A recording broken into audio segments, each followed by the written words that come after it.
Hello mga ka-open. Ito na naman si Inday Bagat na haggard ang mukha.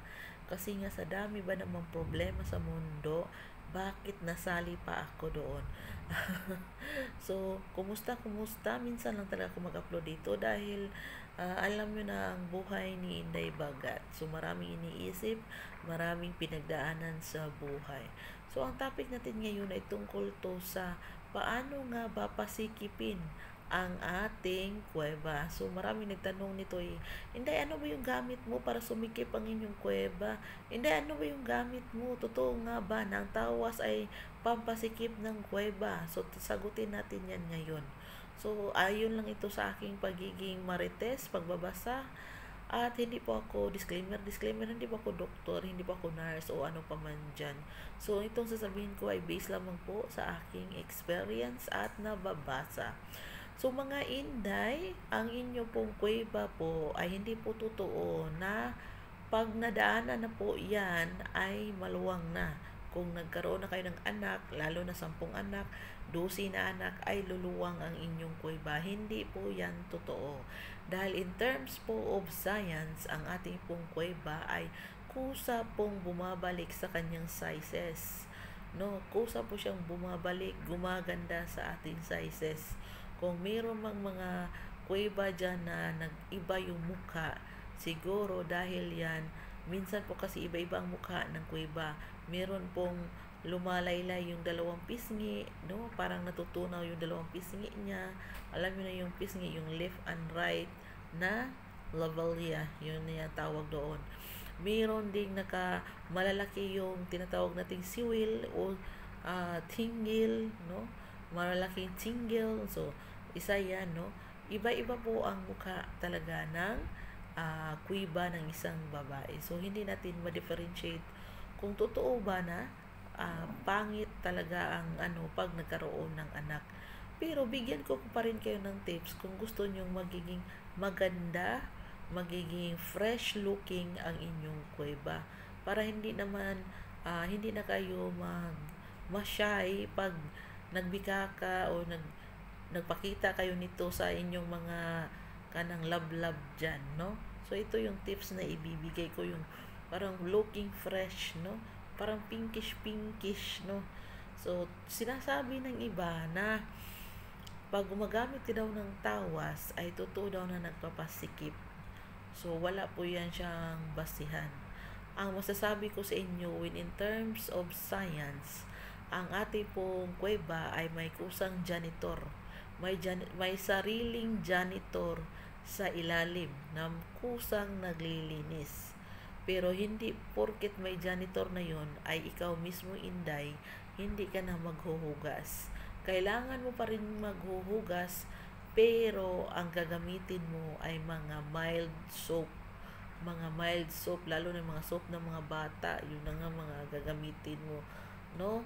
Hindi po yung mga soap na sobra ka-harsh, mga soap na panglaba, hindi po yung gagamitin mo doon na ihugas. Bakit?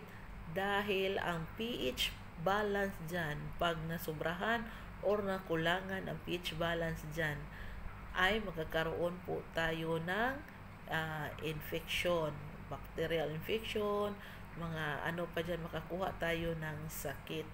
So, kung gusto natin na ang pH natin ay ganun pa rin, ang gagawin natin, maghugas tayo ng mga mild soap.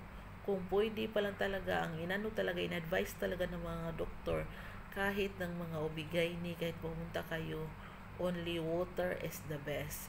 Pero minsan kailangan talaga natin gumamit ng mga kasi babaho at babaho talaga yan. Lalo na ang ihi natin ay mabaho. So, pag babaho talaga siya. Pag walang mga sabon-sabon kang gamit, 'di ba? So, nasa atin pa rin po yan, desisyon na yan. Kasi sarili natin yan eh. So, wala tayong pakialam. Kasi nga noon, wala naman sila mga ganyan-ganyan mild soap ng mga buhay, mga kanununuan natin. Bakit mabango pa rin ang kanila? So, in natural way, ang amoy talaga ng ating kuiba ay kaamoy ng yogurt at kalasa ng yogurt. So, kung kayo mga dudong, kung nanood kayo ng ganito, wag po kayong magtaka na ang lasa ng babae ay ganun. Dahil yan po talaga ang natural at normal na lasa ng kuweba ng isang babae, mga dodong. Meron kasi mga dodong ng mga ihas. Alam yung mga ihas, yung mga inosente ba, mga walang alam. Tapos pag nakatikim na, isasabihin na sa iba, uy, mabaho yung ano niya, uy, mabaho yung ano niya. Hindi po. Malalaman mo na mabaho ang ano ng babae, dumadami yung yes ng babae. Yes ha, yes.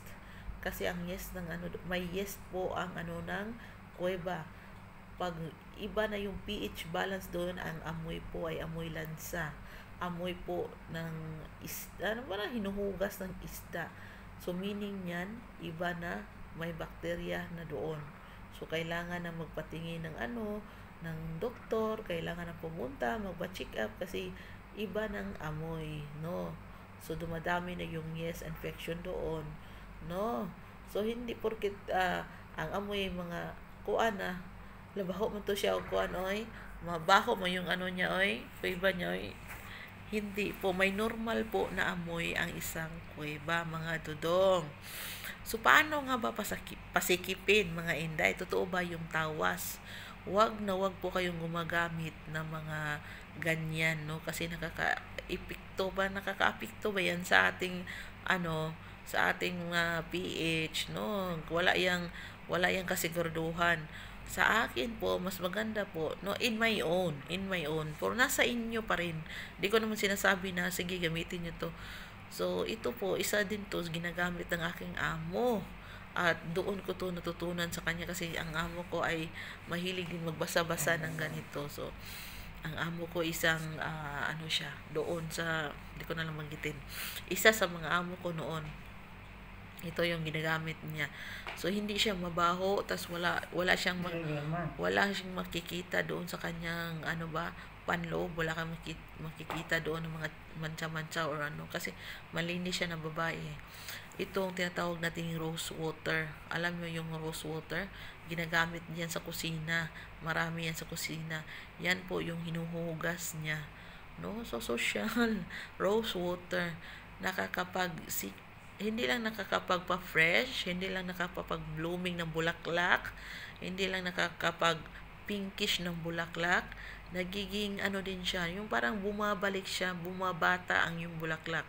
Sinabi niya talaga sa akin to na noon na hindi pa siya gumagamit nito, yung rose water na to. Ang kanyang bulaklak talaga parang nakabukaka lang na sobrang dry, na maitim pa, sobrang dry pa na hindi kaya tignan. Pero nung gumamit na siya nito, ay ang ganda na ng takbo ng kanyang bulaklak, no? Naging pinkish, nagiging bata, nagiging maganda, at ang amoy ay ang ganda na rin ng amoy. Hindi na siya yung amoy na nabubulok. Meron kasing ganyan. Lalong-lalo na meron tayong monthly period. Pero pag gumagamit ka kasi daw ng rose water, fresh at blooming ang inyong tinatawag nating bulaklak. Magsasabi naman kayo ng bulaklak reveal. Hahanapin ko yung picture ng bulaklak reveal. Message lang kayo, send ko yung bulaklak ko. Totoo po talaga. Kahit ipapakita ko yung before ng bulaklak ko noon, pinicturean ko talaga, bulaklak ko noon, tas ang bulaklak ko ngayon. Iba talaga pag rose water ang gamit mo, no? Kaysa gumagamit kayo ng mga tawas, gumagamit kayo dyan ng mga ano ba yun, mga ibang chemicals, pangit po. Mas maganda po talaga na in a natural way, no? In a natural way ang ginagamit mo, ang ganda ng inyong bulaklak, no? Ito po kasing lalaki, mindset po kasi ng lalaki, pag nadaanan na po yan, meaning wangwang na, lalong-lalo na maraming lalaki yung dumadaan, no? Nagpasis by. So, kahit pass na yan, maraming dyan, no? Anong tawag niya? Labas-masok sa bahay ni kuya. So, ang isip nila dyan, wang. No, hindi po yan totoo.